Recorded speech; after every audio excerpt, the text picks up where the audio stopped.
What if the most dangerous thing you're doing right now isn't what you eat, what you drink, or even how much you sleep, but how long you're sitting? Picture this: a cozy living room, a soft armchair, the hum of a TV in the background. It's where many of us, especially older adults, spend hours every day. Maybe it's you, or your parents, or your grandparents. That chair feels like a safe haven, a place to rest after a long life of hard work. But here's the unsettling truth: that chair could be silently stealing your health, your mobility, even years from your life. I'm not here to scare you, well, maybe just a little, but to open your eyes to something we've all been overlooking. Sitting too long isn't just a bad habit. For older adults, it's a hidden health crisis that's been called the new smoking. And the stakes are higher as we age.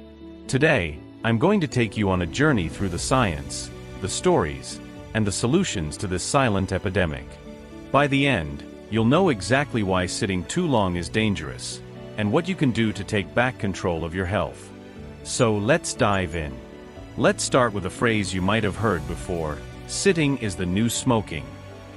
It sounds dramatic, doesn't it? But when researchers first coined it, they weren't exaggerating. Back in the 1950s, scientists linked smoking to lung cancer, and it changed how we saw a common habit. Today, we're at a similar turning point with sitting. Studies, like those from the American Heart Association, show that adults over 60 spend an average of 8 to 12 hours a day sitting, whether it's watching TV, reading, or just resting. That's more than half their waking hours. This wasn't always the case.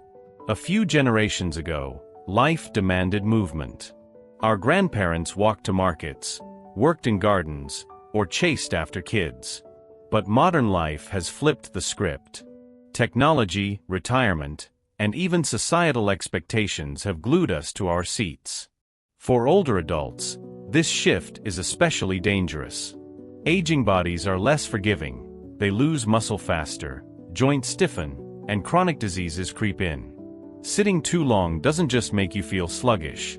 It sets off a cascade of changes in your body that can cut years off your life. Let me explain how.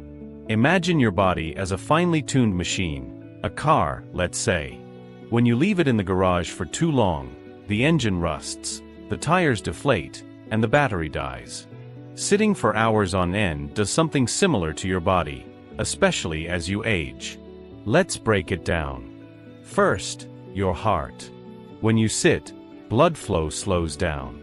Your heart isn't pumping as efficiently, and over time, this increases your risk of heart disease. A 2018 study in the Journal of Epidemiology found that older adults who sit for more than 7 hours a day have a 20% higher risk of heart attack or stroke. Your blood vessels stiffen, and blood pressure creeps up. For older adults, whose cardiovascular systems are already under strain, this is a ticking time bomb. Then there's your musculoskeletal system. Sitting for long periods weakens muscles and stiffens joints. For older adults, this is a double blow. Aging naturally reduces muscle mass, a condition called sarcopenia, but sitting accelerates it. Your hips, knees, and back lose flexibility, making it harder to stand, walk, or even get out of a chair. Worse, prolonged sitting increases the risk of osteoporosis, where bones become brittle. A 2020 study showed that sedentary older adults were 30% more likely to suffer fractures from falls. Your metabolism takes a hit too. Sitting slows your body's ability to process sugar and fat, raising the risk of type 2 diabetes. The American Diabetes Association reports that older adults who sit for extended periods have a 25% higher chance of developing insulin resistance.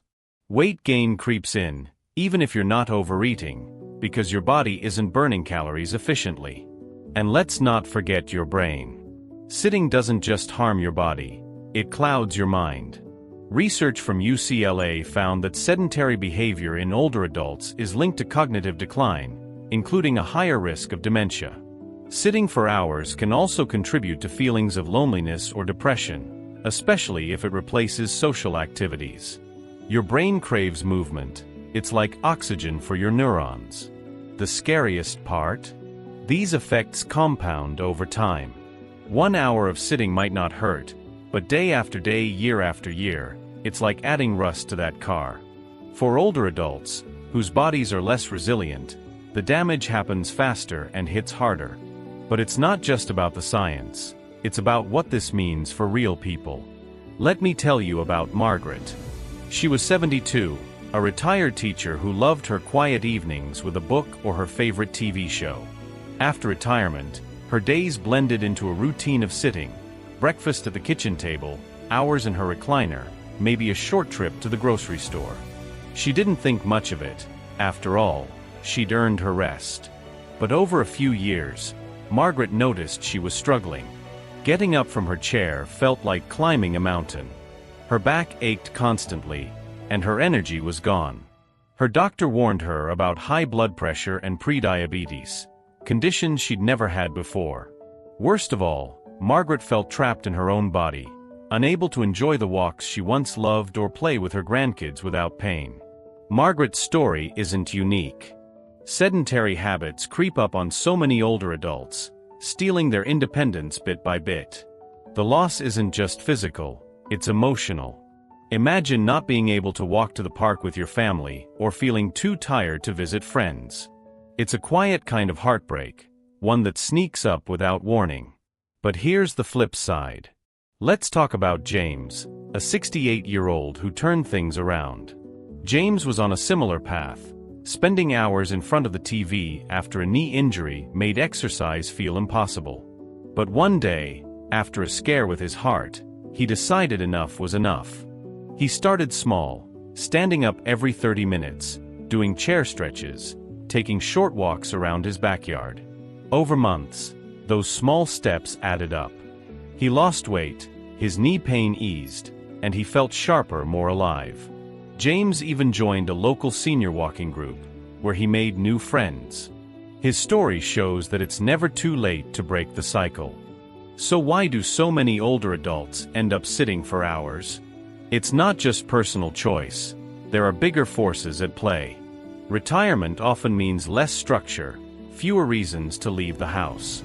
If you're not working or running errands, it's easy to slip into a routine of sitting. Mobility issues, like arthritis or old injuries, can make movement painful, so staying seated feels safer. Then there's the environment. Many neighborhoods aren't designed for older adults. Sidewalks might be uneven, parks too far away, or public spaces unsafe. If you live in a rural area, access to fitness classes or community centers might be non-existent. Even entertainment plays a role. TV, smartphones, and streaming services are built to keep you glued to a screen. Society doesn't help either. There's this unspoken assumption that older adults should slow down, that sitting is just part of aging. But that's a myth. Aging doesn't mean you have to stop moving. It means you need to move smarter. These barriers, physical, social, environmental, create a cycle that's hard to break. But it's not impossible. Here's the good news. You don't need to run a marathon to counteract the dangers of sitting. Small, intentional changes can make a huge difference, even if you have mobility challenges. Let's talk about how to start. First, embrace micro-movements. Set a timer to stand up every 30 minutes. Stretch your arms, roll your shoulders, or march in place for a minute. These tiny bursts of activity keep your blood flowing and your muscles engaged. If you're watching TV, stand during commercial breaks or walk to the kitchen for a glass of water. Next, build movement into your daily routine. Gardening, light housework, or even pacing while you talk on the phone counts. If you're able, aim for a 10-minute walk around your block. Studies show even short walks improve heart health and mood. If mobility is an issue, try chair exercises like leg lifts or seated yoga, which you can find free on YouTube. Community can be a game changer. Look for local senior centers or walking groups. Many are free or low cost. If you're housebound, ask a family member or neighbor to join you for a short stroll. Even virtual fitness classes can keep you connected and motivated. Technology can help too. A basic fitness tracker can remind you to move and track your steps. Apps like Silver Sneakers offer senior-friendly workouts you can do at home. The key is consistency, not perfection. Even 5 minutes of movement a day is better than none. The benefits? They're almost immediate. You'll feel more energy, sleep better, and notice less stiffness. Over time, you're lowering your risk of heart disease, diabetes, and falls. You're not just adding years to your life, you're adding life to your years. So, here we are. Sitting too long isn't just a habit, it's a health crisis that hits older adults hardest. It weakens your heart, your muscles, your bones, and even your mind. It can steal your independence and dim the joy of your golden years. But it doesn't have to be that way. You have the power to change the story. Right now, I want you to do one thing. Stand up. Take a deep breath, stretch your arms, maybe walk to the other side of the room. Feel that? That's your body saying thank you. That's you taking the first step toward a healthier, more vibrant life. You don't need to overhaul everything today. Just commit to one small change. Maybe it's standing every 30 minutes or taking a short walk tomorrow. Whatever it is, start now. Your life is too precious to spend it in a chair. Imagine yourself a year from now, stronger, more energized, able to enjoy the things you love. That's not a fantasy, it's within your reach. Share your story in the comments. What's one step you're going to take to sit less? Let's inspire each other. Thank you so much for watching. If this video opened your eyes or gave you a new perspective, hit that like button and share it with someone who needs to hear this. Subscribe for more content on living your best life at any age. Next, we'll dive into how diet can supercharge your health as you age. What's one thing you're doing to stay active? Drop it in the comments below. Let's keep this conversation going. Until next time, keep moving, keep living, and I'll see you soon.